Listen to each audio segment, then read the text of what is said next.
மகேஷ் பாபு இயக்கும் மணிரத்னம்.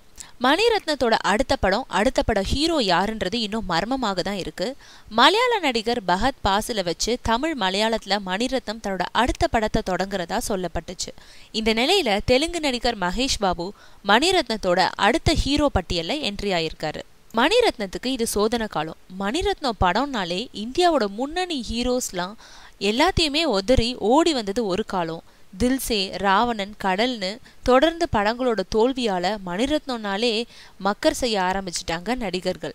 கடலுக்கு அப்புறம் லஜ்ஜோ படத்தை மணிரத்னம் இயக்குவதா சொல்லப்பட்டுச்சு. லஜ்ஜோவை அமீர்கானை வச்சு இயக்க கடல் படத்துக்கு முன்னாடியே மணிரத்னம் திட்டமிட்டு இருந்தாரு.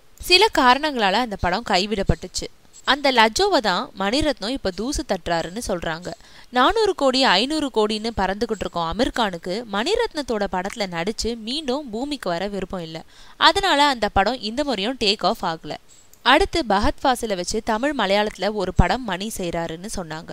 பஹத் பாசிலும் இந்த செய்திக்கு மறுப்பு தெரிவிக்கல. இப்படி ஒரு சூழல்ல மகேஷ் பாபுவோட பேர் அடிபட தொடங்கியிருக்கு. பொன்னியின் செல்வன் படத்தை விக்ரம், விஜய், மகேஷ் பாபு போன்றவரை வச்சு மணிரத்னம் டைரக்ட் செய்ய விரும்பினது நினைவிருக்கலாம். மணிரத்னம் படத்துல நடிக்கிறதன் மூலமா என்னுடைய கனவு நிறைவேறுதுன்னு மகேஷ் பாபுவும் உணர்ச்சிகரமா அப்போ பேட்டி தந்திருந்தாரு. இப்பவும் அந்த உணர்ச்சி மகேஷ் கிட்ட குறையாமலே இருக்குதான்.